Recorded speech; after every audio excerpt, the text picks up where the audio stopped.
Bueno, y si les digo que en Costa Rica hay unas 300.000 casas en alquiler que van desde los 200.000 aproximadamente hasta varios millones de colones. Y a partir del 1 de julio, con la reforma fiscal, los alquileres superiores a los 669.000 colones pagarán un 13% más de impuestos. Así que si usted paga menos que eso, que no le cobren más. Pero vamos a profundizar para aprender y estar claros en este tema con el licenciado Pablo González. Pablo, muy buenos días, bienvenido. Buenos días, Patricia. Pablo, contanos un poquito, ¿cuáles son los alquileres para estar muy claros que van a subir a partir del 1 de julio? Bueno, tenemos que tener en cuenta que a partir de julio entra en vigencia la ley de valor agregado.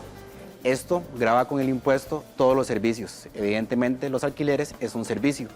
A partir del 1 de julio, alquileres comerciales, sin importar el monto, va a estar sujeto al impuesto del 13%, y viviendas que superen el monto de 669.000 colones va a pagar el impuesto del 13% también. Ok, en vivienda, entonces a partir del monto aclarado 669.000 colones, pero en lo que se refiere a comercio es todo. Locales comerciales menos. Desde el colón 1 está sujeto al 13%. Ok, ¿quiénes pagan este nuevo impuesto? Porque también genera la duda, ¿verdad? Que si pagan los que alquilan o los dueños de los locales. Acá los obligados son dos. Los obligados es tanto el que alquila como el que recibe el servicio, el arrendador.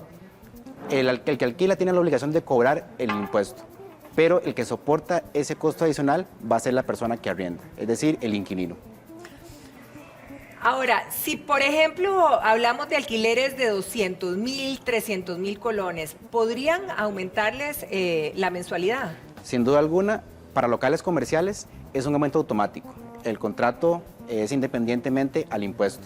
El contrato tenía una tarifa, digamos un local de 100.000 colones, y a partir de julio ese 100.000 colones aumenta 13%, porque la ley va a modificar todo contrato tácitamente. No hace falta un adendum, no hace falta un acuerdo nuevo, sino simplemente un nuevo impuesto aplica sobre todos los servicios.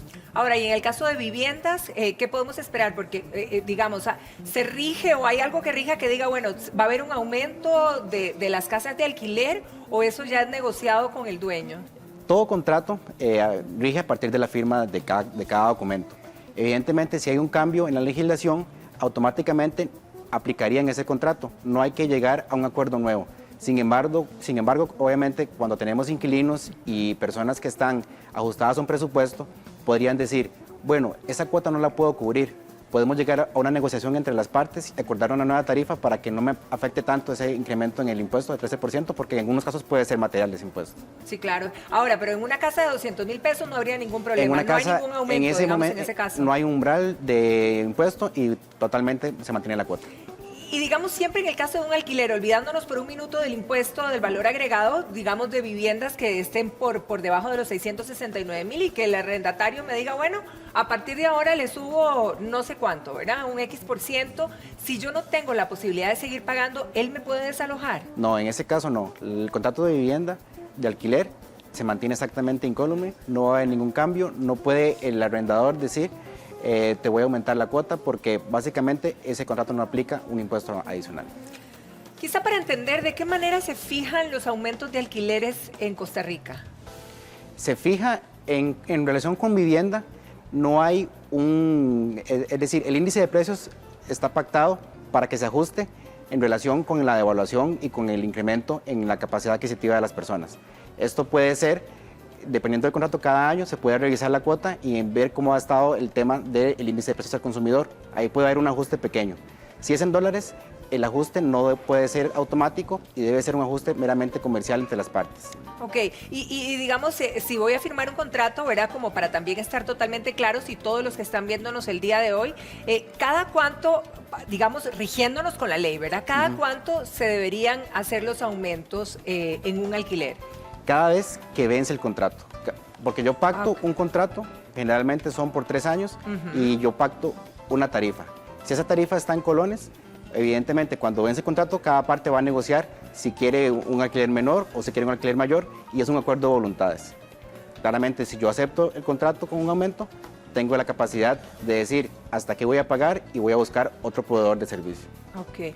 Ahora, ¿qué pasa cuando las casas, por ejemplo, tienen que hacerse mejoras, ¿verdad? Pero el dueño de la casa me dice, no, no, ya todo subió, todo es carísimo y en todo caso, si decido hacerlo, pues voy a tener que cobrarle más. Sí, siempre el contrato de arrendamiento tiene una cláusula que dice, si hay una mejora, la puede realizar la persona propietaria o el que alquila. En ese panorama, yo puedo decir que parte de mi cuota de arrendamiento la voy a suplantar por esa mejora que le hice a la propiedad. Entonces, ahí hay que, evidentemente, tengo que tener pruebas de cuánto invertí en la mejora, si hay un daño, cuánto me cobró la gente que reparó la vivienda, y yo llegar con documentos y con facturas y decir, esto fue lo que pagué y me compensa la mensualidad que estoy pagando. En el mismo sentido, si hay una mejora que no está incluida entre la propiedad, por ejemplo, que requiero, es un local comercial y requiero una nueva facilidad, esto aumenta el valor de la propiedad y podría decir que podría haber una modificación del contrato porque me estoy dando mejores beneficios a mi inquilino. Ok. Ahora, ya empiezan, por supuesto, cuando hablamos de alquileres, ¿verdad? Es interés de muchísimos en nuestro país. Y hay la primera consulta que dice una amiga televidente que ella alquila una casa por 325,000 colones. Pero ya el dueño de la casa le está diciendo, ya te tengo que subir ese monto, ya te tengo que subir ese monto, no te lo puedo dejar así. Y ella dice, bueno, ¿qué hago frente a esto? No, el dueño del local, bueno, en este caso es una vivienda, con fundamento en la entrada en vigor del valor agregado, no está capacitado para aumentar porque a ese alquiler por ese monto no le aplica el impuesto. Exacto. Tendría que ser un aumento por otro tipo de situación, por ejemplo, que haya hecho una mejora en la vivienda, que haya invertido, por ejemplo, una nueva facilidad de la vivienda, que hayan hecho un balcón, por ejemplo, y que eso tenga un valor adicional en la propiedad.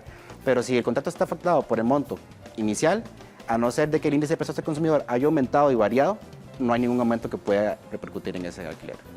Y vea, Pablo, porque es que cómo crea confusión cuando uno no tiene claros los panoramas. Hay otra señora que dice que ella paga 200 y resto de 1,000 en un apartamento que está alquilando. Ella firmó un contrato de 1 año que todavía no se ha vencido, ni se vence en julio tampoco, todavía le falta. Pero ya el dueño del apartamento le está diciendo que a partir de julio vienen aumentos. ¿Ella cómo se puede defender de esto? No, aquí el contrato es lo que prima, ¿verdad? Hay que revisar la letra del contrato y ver en qué momento se pactó que podía haber un aumento. Si no hay ninguna condición que se haya cumplido para un aumento, evidentemente por la incursión del impuesto al valor agregado en julio, no aplica un aumento para ese tipo de alquileres, porque el monto no supera los 669,000 que dijimos al inicio. Ok, hay otra persona, en este caso un caballero que nos dice que lleva 4 años alquilando por 140,000 colones y el dueño le está diciendo que a partir de julio esto cambia. No. 140,000 colones estamos hablando, que le va a subir 5,000 colones mensuales. Sí, en ese caso no tiene nada que ver la entrada en vigor del impuesto al valor agregado. Sería un impuesto que no tiene una repercusión en ese tipo de alquileres, sin embargo el aumento de precios para este señor sería por un tema de ajuste de precios por índice de precio al consumidor. No tiene nada que ver con el impuesto. Obviamente ya han pasado 4 años, hay un derecho a ajustar la cuota, pero con base en la inflación. No tiene nada que ver con el impuesto al valor agregado. Que eso hay que tenerlo claro. Recordemos otra vez, el monto a partir de cuánto estamos alquilando una casa. 669,000 colones, que es 1.5 salarios base, es lo que haría que una casa pague o no pague impuestos sobre el valor agregado. O sea, a los 669,000 colones habría que agregarle un 13%. Un 13%. Que es el impuesto de valor agregado. Exactamente. Menor que ese monto, 665,000, no está aplica. exento del impuesto al valor agregado porque la idea del legislador es que va a gravar las viviendas de lujo. Una vivienda que cueste menos de ese monto se considera que no es de lujo y por ende está exenta de ese impuesto. ¿Qué pasa si una persona siente que están abusando de ellos, ¿verdad? En cuanto a los alquileres, en los montos, en alguna cosa que se haga y que crea que no es justo. ¿A dónde puede recurrir, Pablo? Primeramente, lo que tiene que revisar es el documento que firmó. En el derecho privado, la voluntad de las partes es la que prima. Okay. Entonces, hay que revisar si lo que está pretendiendo el dueño de la vivienda está soportado en una cláusula contractual. A partir de ahí, si ya podemos revisar el documento, hay que buscar una asesoría. Claramente no puede haber un abuso por parte de una de las partes en un contrato. Si me dicen voy a aumentar la cuota a partir de julio sin ningún soporte documental, sí, claro. Hay un abuso de las partes. Entonces la persona puede buscar una asistencia y decirle, por favor, revíseme este contrato. Hay entidades que la pueden ayudar. Por ejemplo, Está en las universidades públicas, está lo que se conoce como consultorios jurídicos y ellos pueden ayudar a personas de escasos recursos a ver ese tipo de situaciones. Y para las alzas de vivienda, digamos, correspondientes a cada año o cuando firma un contrato, quizá para todas las personas que están por firmar un contrato, ¿cuánto es lo que uno, digamos, normalmente podría firmar de alza cada año? ¿O es que los 3 años están fijos y en 3 años realmente evaluamos o negociamos nuevamente un nuevo contrato? En colones, lo usual es que se haga un ajuste de un 5%, que eso es más o menos la inflación que podría ser aceptable a lo largo de un periodo fiscal. Sin embargo, como le comentaba, si es una cuota pactada en dólares, ese ajuste no puede ser automático, tiene que ser un ajuste de acuerdo de voluntades, es decir, yo acuerdo con usted una cuota y la aumentamos en tanto monto. En colones sí tiene que ver la inflación porque claramente el colón se deprecia y ahí hay que hacer un ajuste con base en ese indicador. Excelente, licenciado, muchísimas gracias por habernos venido a acompañar a hablar de este tema, ¿verdad? Que genera muchísima expectativa y duda en este momento hasta que empiece el primero. 669,000 colones, entonces, es el monto que ya tendría que sumarle usted el valor agregado en vivienda. Los por debajo quedan con lo mismo. Que pase un feliz día. Igualmente, Muchísimas Patricia, hasta gracias. luego. Vero.